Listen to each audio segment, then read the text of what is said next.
Halo, Assalamualaikum warahmatullahi wabarakatuh. Jumpa lagi dengan saya Freddy Sudaryanto seperti biasa seputar info di pagi ini. Sambil menunggu reaksi daripada Mas Suryo atas tantangan dari Mbak DJ Anak Jenderal, kita coba melihat dulu info yang lain, yaitu info masalah Ivan Sugianto, di mana kita tahu Ivan Sugianto yang hari ini sekarang ini sudah ditangkap, dan juga karena masalah dia menyuruh teman dari anaknya untuk sujud dan menggonggong, akhirnya berlanjut penangkapan dan malah berlanjut ke hal-hal yang lebih merembet, yaitu ke arah-arah masalah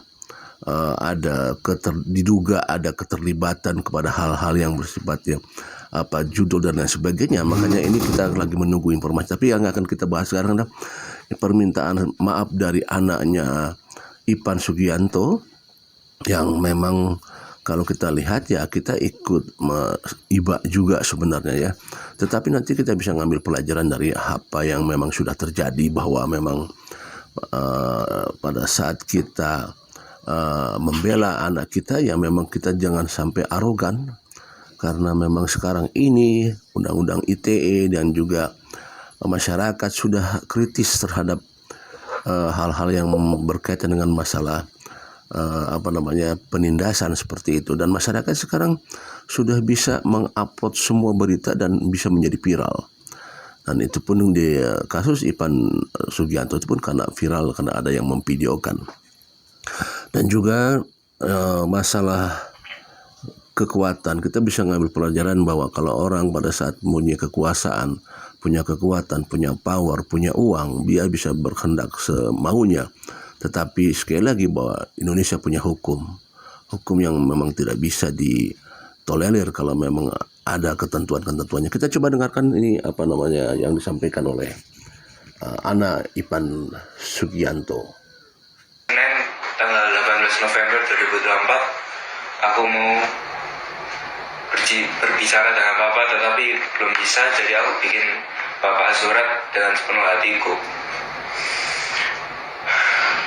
Aku minta maaf ya Pak, gara-gara aku malah Bapak yang kena masalah. Kalau waktu bisa diputar kembali, aku pasti nggak bilang ke Bapak sama Kotif kalau aku dibully. Pasti sekarang kalau aku nggak bilang kalau aku dibully, keluarga kita baik-baik saja dan masih bisa kumpul-kumpul kayak dulu. Aku mau minta maaf ke Bapak gara-gara Bapak masuk penjara, dan Bapak sekarang dihujat dengan seluruh Indonesia. Sekarang Mama dan aku takut dan malu buat keluar rumah, karena kalau kita keluar rumah kita sering difoto-foto dan dikatain anak pudel dan anak penjahat. Aku tahu semua ini gara-gara aku yang membuat keluarga kita hancur. Aku salah, maafin ya Pak ya. Gara-gara aku Bapak masuk penjara dan sering dihujat dengan orang-orang, padahal Papa cuma mau belain aku. Aku sekarang harus ngapain ya? Aku bingung harus ngapain.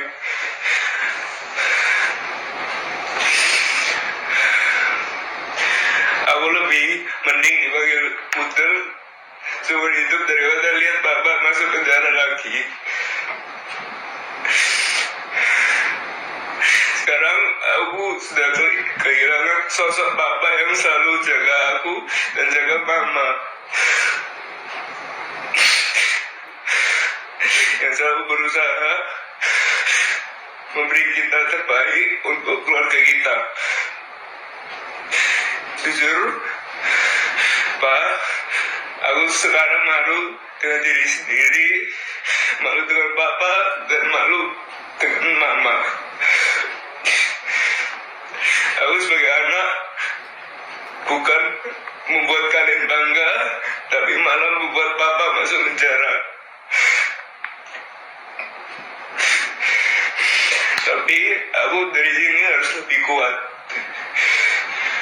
Kenapa ya aku harus melibat papa dengan masalahku? Aku nyesal.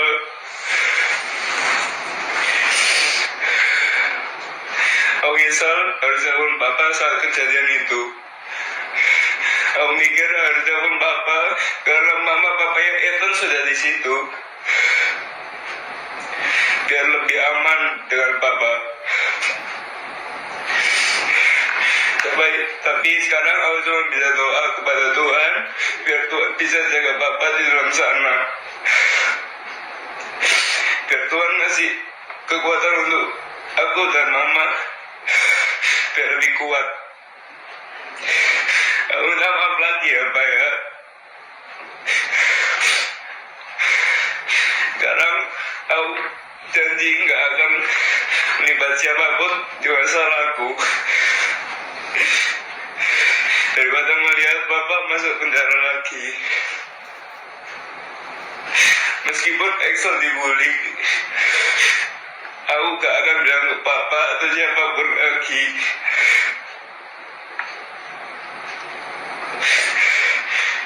Bapak yang sabar ya. Sekarang aku harus selesai ujian sekolahku dulu. Setelah itu aku gak akan sekolah biar bisa menjaga mama. Karena mama sekarang sendirian. Aku tahu papa itu papa yang baik. Karena papa cuma mau membela aku. Dan papa cuma mau mengasihi yang terbaik untuk aku. Aku kangen dengan papa. Aku pengen aku sama papa pergi dan kumpul lagi. Jangan lupa doa ke Tuhan ya Pak ya. I love you Pak. Papa adalah pahlawanku. Aku kangen sama papa. Ya, itu ungkapan dari anak daripada Ipan Sugianto. Dia mengucapkan permintaan maaf terhadap orang tuanya karena atas dasar laporan dia sehingga akhirnya orang tuanya yaitu Ipan Sugianto harus berada di balik tahanan. Dan bukan hanya itu, yang ditimpanya adalah juga ada bentuk cacian verbal terhadap yang bersangkutan terhadap keluarganya juga. Tapi kalau bicara masalah apa yang terjadi, memang sebagai orang tua juga sama, semua juga sama. Orang tua akan membela anaknya sampai titik darah penghabisan, siapapun akan demikian. Tetapi memang bagaimana caranya saja yang berbeda. Ya, kalau masalah orang tua itu pasti akan membela anaknya, apapun yang terjadi. Cuman tadi ada cara-cara yang berbeda. Ada caranya bisa humanis, secara komunikasi yang baik. Ada juga dengan kekerasan ataupun dengan frontal dan lain sebagainya seperti itu ya. Kan ini yang memicu adalah sebenarnya, yang memicunya adalah yaitu tadi bahwa mungkin ini ada sebuah kekuatan atau merasa dirinya mempunyai power, merasa dirinya mempunyai uang, materi yang cukup banyak, sehingga memberikan hukuman atau punishment-nya berupa hal yang di luar batas. Ya, di luar batas, sehingga yang tadinya menginginkan kepuasan atas dasar anaknya dibully, sehingga dia merasa ada kepuasan setelah lawannya atau misalkan orang yang membulinya itu bertukuk lutut di depannya. Ini sebuah kepuasan. Nah, tetapi sekali lagi bahwa memang hukum di Indonesia sudah jelas ada, bahwa di sana sudah ada intimidasi, kekerasan dan lain sebagainya. Maka ya sekali lagi bahwa memang ini pelajaran buat kita semua sebagai orang tua, bahwa pada saat membela putra putrinya, alangkah lebih bijak kalau misalkan bisa lebih dikomunikasikan terlebih dahulu dan setelah ada komunikasi yang baik kan ada cara yang lebih baik. Ya sekali lagi bahwa ini memang ada faktor-faktor lain, ya ada faktor-faktor lain yang membuat orang bisa jadi lebih geram, lebih lebih keras. Ya, ada faktor-faktor tadilah, faktornya adalah merasa, kalau kita merasa punya power, kita merasa punya uang, materi, maka kita memang pengennya mengintimidasi seperti itu. Ini pelajaran buat kita semua. Ya semuanya, dan pasti ini ada yang terbaik. Karena dengan peristiwa ini ternyata merembet ke yang lain, ya, ke peristiwa, ada kemungkinan ini ada namanya ditambah dengan, karena ada dugaan-dugaan, katanya ini baru dugaan ya, ada keterlibatan kepada yang lain-lain, masalah rekening diblokir dan lain sebagainya. Nah itu kita lihat perkembangannya seperti apa. Demikian materi pagi ini. Assalamualaikum.